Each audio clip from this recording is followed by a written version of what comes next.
Imagina por un momento que estás caminando por un sendero rodeado de árboles altos. Todo parece tranquilo, pero hay un silencio extraño en el ambiente, como si algo estuviera a punto de revelar una verdad que durante décadas estuvo oculta bajo capas de miedo, secretos y tragedias. En ese ambiente comienza nuestra historia, una historia que muchos prefieren no recordar, pero que es necesaria para entender cómo un solo hombre, un líder aparentemente discreto y casi invisible, pudo transformar un país entero en uno de los escenarios más devastadores del siglo XX. Ese hombre fue Pol Pot. Sí, hoy vamos a adentrarnos en uno de los capítulos más oscuros y perturbadores de la historia moderna. La verdadera historia del dictador que llevó a Camboya a una catástrofe nacional, pero antes de avanzar, quiero que tomes un respiro profundo, porque lo que estás a punto de escuchar no solo es crudo en su esencia, sino sorprendentemente real. Aunque aquí lo narraremos con delicadeza, sin imágenes ni lenguaje inapropiado, cuidando que todo sea apto para un público familiar. Este viaje será intenso, pero también revelador. Para comprender cómo surgió Pol Pot, primero debemos retroceder a un tiempo en el que Camboya era un país tranquilo, profundamente rural y tradicional. Un país marcado por campos de arroz, templos antiguos y una cultura milenaria. Sin embargo, bajo esa apariencia pacífica, se ocultaban tensiones políticas, influencias externas y un pueblo que buscaba desesperadamente una identidad en medio de la Guerra Fría. Pol Pot nació en 1925 bajo el nombre de Saloth Sar, en una familia de campesinos acomodados. A diferencia de la imagen humilde que más tarde intentaría proyectar, su origen no fue el de una persona extremadamente pobre ni marginada. Su familia tenía recursos y conexiones. Pero lo más curioso es que, desde muy joven, él empezó a desarrollar una especie de doble identidad. Por un lado, el chico tranquilo y reservado. Por otro, una mente que absorbía ideas radicales con sorprendente facilidad. En 1949, Saloth Sar viajó a París con una beca para estudiar ingeniería. Y aquí comienza un punto clave de la historia. Porque París, en ese tiempo, no era solo la ciudad del arte y la cultura. Era un foco intelectual lleno de movimientos políticos intensos. Saloth Sar no fue un estudiante brillante académicamente, pero sí fue un lector obsesivo. Se rodeó de ideas revolucionarias, de teorías sobre justicia social, igualdad absoluta y la necesidad de transformar los sistemas desde la raíz. Y aunque muchas de estas ideas tenían propósitos positivos, él las interpretó con una rigidez y fanatismo que, años más tarde, se convertirían en políticas extremas. Lo inquietante es que muchos de sus compañeros describieron a Saloth Sar como alguien amable, callado y extremadamente cortés. Nadie imaginaba que ese joven, aparentemente inofensivo, sería el artífice de uno de los episodios más trágicos de la humanidad. Pero aquí es donde entra en juego un detalle fascinante. Pol Pot siempre entendió la importancia de ocultar su verdadera intención hasta el momento justo. Era el tipo de líder que prefería trabajar en las sombras, dejar que otros hablaran mientras él analizaba, observaba y planificaba.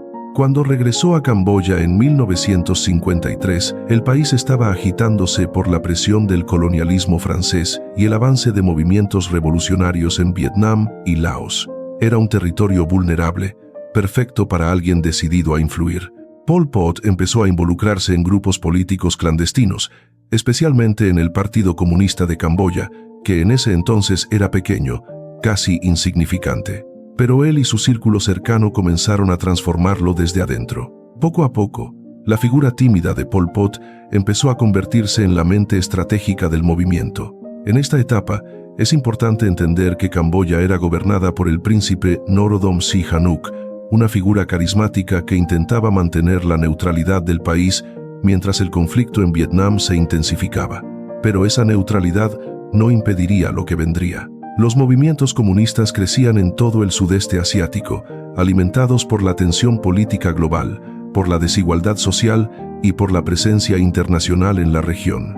Y en medio de esta compleja red geopolítica, Pol Pot vio su oportunidad.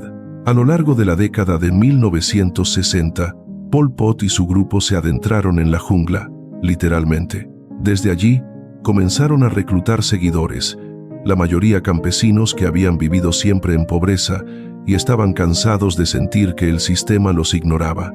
Les prometió igualdad, justicia y un país donde todos serían dueños de su propio destino.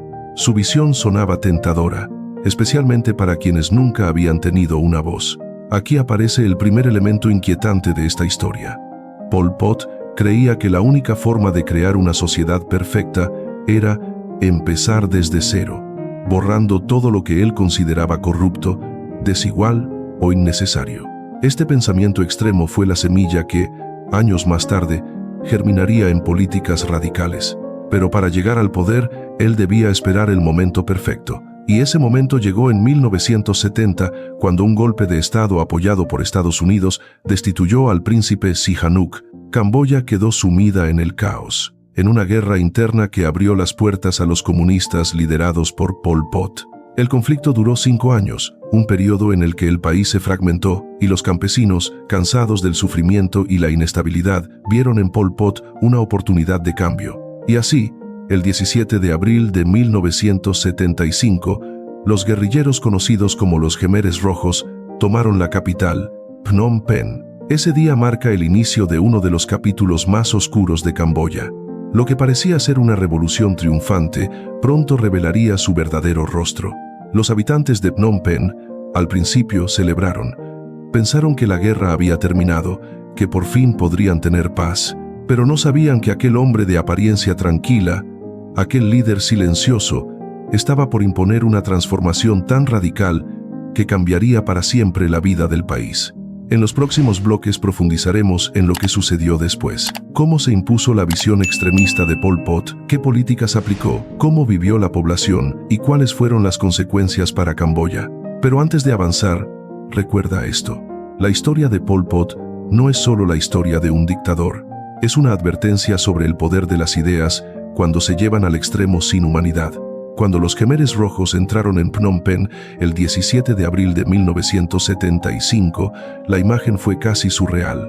Jóvenes soldados, muchos de ellos apenas adolescentes, caminaban con determinación por las avenidas principales. Sus rostros no expresaban ni rabia ni alegría, era más bien una calma rígida, casi inquietante.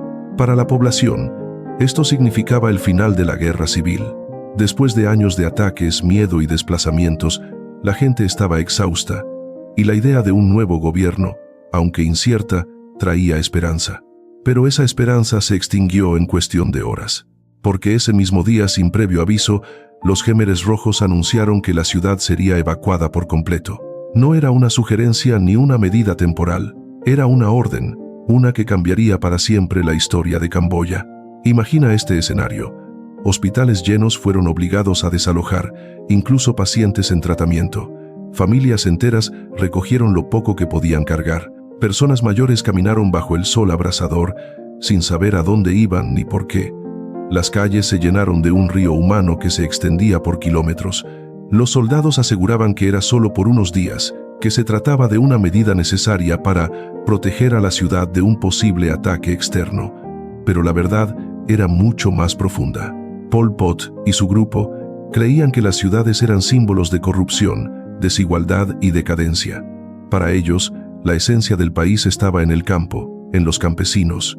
Así que, ese mismo día, Camboya dejó de ser una nación con ciudades. Fue transformada, prácticamente de inmediato, en un vasto país agrícola. La vida moderna desapareció de un plumazo. Lo que se conoció como Año Cero había comenzado. Este concepto, inspirado en una idea extrema de reinicio total, buscaba eliminar cualquier rastro del pasado. Instituciones, educación formal, dinero, religión, profesiones, tecnología, todo lo que pudiera asociarse con conocimiento, ciudades, comercio o estructura social. Lo más inquietante es que esta decisión no fue improvisada. Pol Pot llevaba años elaborando ese plan. Imaginaba un país completamente igualitario, donde todos trabajaran en el campo, donde nadie tuviera más que otro, donde no existiera la propiedad privada. A primera vista, podría parecer una búsqueda de justicia social, pero la forma en que se impuso fue tan radical, tan absoluta y tan alejada de la realidad humana, que desencadenó una tragedia sin precedentes. Mientras miles de personas caminaban sin descanso hacia zonas rurales, los líderes del nuevo régimen comenzaron a reorganizarlo todo. Las familias fueron separadas según su función útil: padres de hijos, hermanos de hermanos, esposos de esposas. Los Jemeres eran estrictos. La lealtad ya no era hacia tu familia, sino hacia la revolución.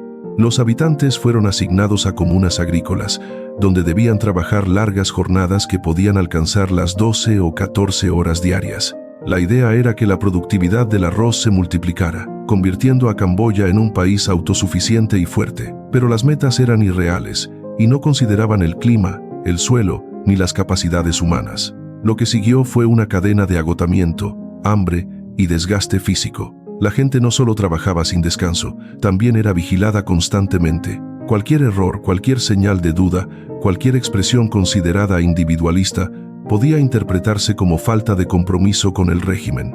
Y en ese contexto, eso era extremadamente peligroso. Aquí es importante entender algo: la maquinaria política de Pol Pot era estricta, meticulosa y profundamente desconfiada.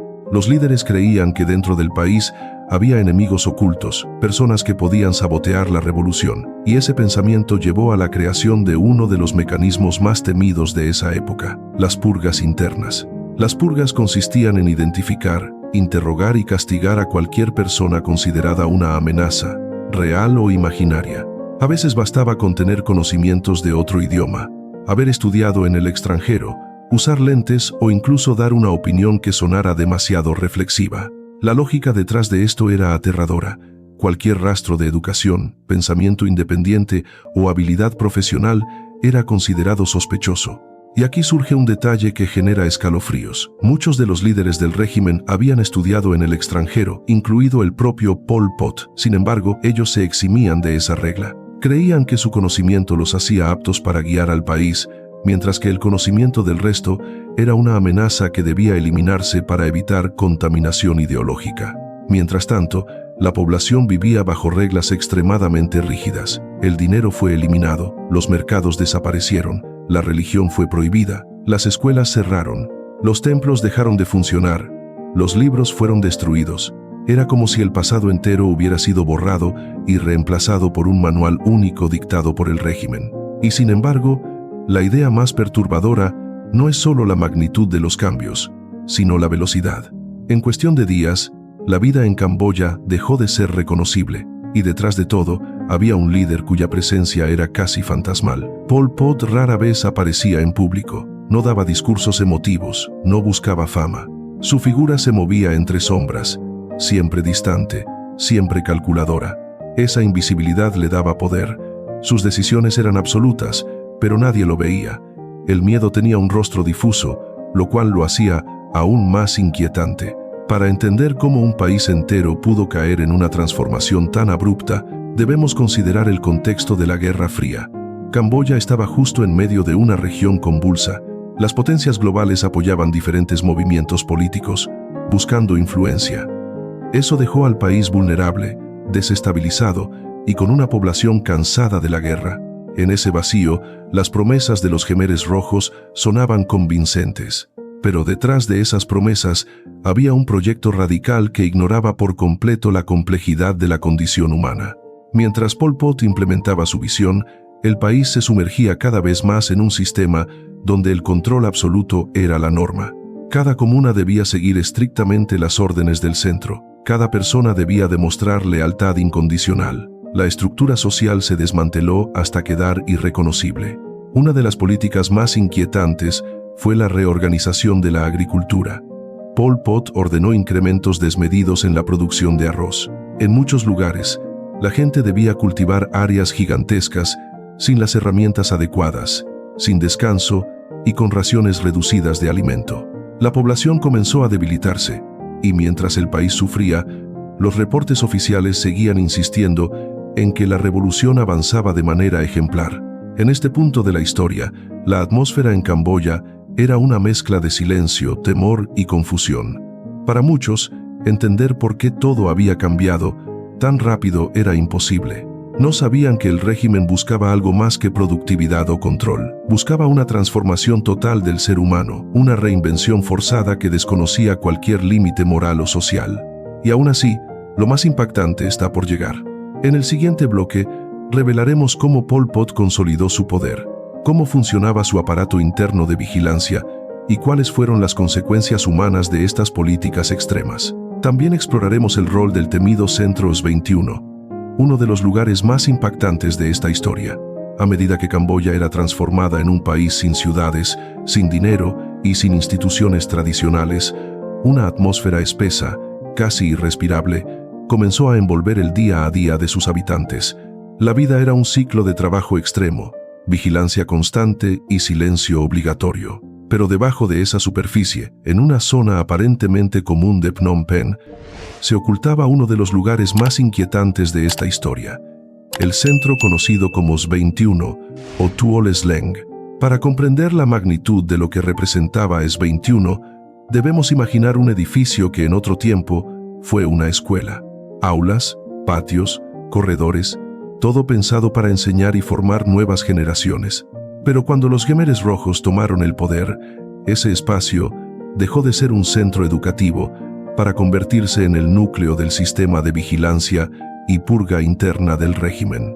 S21 fue reacondicionado para cumplir un rol específico: identificar, interrogar y procesar a cualquiera considerado una amenaza para el nuevo Camboya. Y aquí es importante recalcar algo: muchos de los que llegaban allí no habían cometido ninguna falta real. Las acusaciones podían ser completamente inventadas, basadas en sospechas, rumores o incluso en malentendidos. En un ambiente cargado de paranoia, cualquier cosa podía convertirse en motivo de detención. Saber otro idioma, haber estudiado más de lo permitido, hacer preguntas incómodas o simplemente ser señalado por alguien buscando salvarse. Lo más inquietante es que los propios miembros del partido no estaban a salvo. Pol Pot creía firmemente en la necesidad de eliminar cualquier impureza ideológica. Esto llevó a que incluso los cuadros altos del partido, soldados leales e incluso antiguos compañeros de lucha, terminaran en S21. El pensamiento del régimen era claro: si alguien era lo suficientemente inteligente como para oponerse, era potencialmente peligroso. El director de S21 era un hombre llamado Kang Kek Iu, conocido como Duch. A diferencia de los estereotipos de líderes crueles, Duch no era un individuo explosivo o impulsivo. Por el contrario, era metódico, organizado, aparentemente calmado, pero profundamente comprometido con su labor. Su rol consistía en administrar minuciosamente el funcionamiento del centro, asegurarse de que cada procedimiento se ejecutara según las reglas del régimen y mantener registros detallados de todos los prisioneros. Y aquí surge uno de los aspectos más escalofriantes. S21 funcionaba casi como una oficina burocrática. Todo debía quedar documentado. Cada persona que ingresaba era fotografiada, fichada y debía escribir o firmar confesiones, muchas veces redactadas bajo presión. Ese nivel de registro era tan meticuloso que hoy se conservan más de 4,000 fotografías de prisioneros, cada uno con una expresión de desconcierto, temor o incredulidad. Pero lo más perturbador no era solo el destino de quienes llegaban a S21, sino la razón por la que eran enviados allí. Muchos de ellos eran personas comunes: maestros, médicos, estudiantes, monjes, campesinos, familias enteras. En algunos casos, el motivo era tan simple como haber trabajado para el gobierno anterior, haber tenido contacto con extranjeros o incluso ser considerados demasiado educados. Para Pol Pot, el conocimiento académico era visto como una amenaza directa contra la pureza revolucionaria. Todo esto nos lleva a reflexionar sobre una pregunta inquietante: ¿cómo un régimen entero pudo llevar a cabo acciones tan extremas con tanta convicción? ¿Qué los llevó a ver enemigos en cada esquina, incluso en sus propias filas?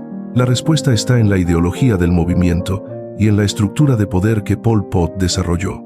Él creía que el fracaso de las revoluciones en otros países se debía a la infiltración de enemigos internos. Así que creó un sistema donde la vigilancia era constante, la confianza prácticamente inexistente y la lealtad debía demostrarse de forma absoluta. En ese ambiente, señalar a otros se convertía en una especie de mecanismo de supervivencia. El aparato de vigilancia funcionaba a través de una red de informantes en todas las comunas. Estas personas, muchas veces jóvenes o campesinos sin experiencia política, eran instruidas para identificar comportamientos sospechosos. Pero como la definición de sospechoso era extremadamente amplia, cualquier desliz podía ser malinterpretado. Una conversación, un gesto, una actitud diferente, cualquier cosa podía desatar acusaciones. Mientras tanto, Pol Pot, el hombre detrás de todo, mantenía un perfil casi invisible. Vivía en instalaciones escondidas en la selva, rodeado de un círculo reducido de personas de confianza. Sus apariciones públicas eran escasas y calculadas. La mayoría de los habitantes jamás lo vieron en persona. Para muchos, era casi una figura mítica, el líder cuyo nombre se susurraba con respeto, temor o confusión. Y aquí aparece una contradicción fascinante. Pol Pot promovía un sistema basado en la igualdad absoluta, pero él vivía separado del sufrimiento del pueblo. Mientras las comunas enfrentaban jornadas extenuantes, él vivía en espacios con mejores condiciones.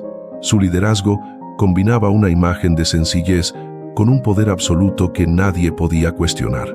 La paranoia comenzaba a crecer dentro del mismo partido. Líderes intermedios temían ser acusados por cualquier error. Algunos castigaban a otros solo para evitar sospechas hacia sí mismos. Esto creó una dinámica destructiva en la que nadie estaba seguro. El miedo era tan profundo que muchas personas adoptaron un comportamiento completamente silencioso y obediente, evitando cualquier gesto innecesario. Pero mientras esto ocurría, el país enfrentaba una crisis aún más grave. La producción de alimentos comenzó a fracasar. Los planes de Pol Pot eran demasiado ambiciosos y no consideraban factores básicos como el clima, la calidad del suelo o la necesidad de descanso humano. Las metas eran imposibles de cumplir, pero reportar cifras realistas era peligroso. Si un líder local admitía que no alcanzó la producción esperada, podía ser acusado de sabotaje. Entonces, muchos inflaban los números, creando una ilusión de éxito. Esta cadena de falsos reportes llegó hasta la cúpula del partido, que seguía creyendo que la revolución avanzaba de manera ejemplar. Mientras tanto, la población sufría de cansancio extremo, enfermedades y falta de alimento. Pero incluso en medio de este deterioro, el régimen continuaba reforzando la idea de que cualquier sacrificio era por el bien del futuro del país. Las reuniones obligatorias, llamadas sesiones de estudio, servían para repetir constantemente los principios del partido y mantener a todos alineados ideológicamente.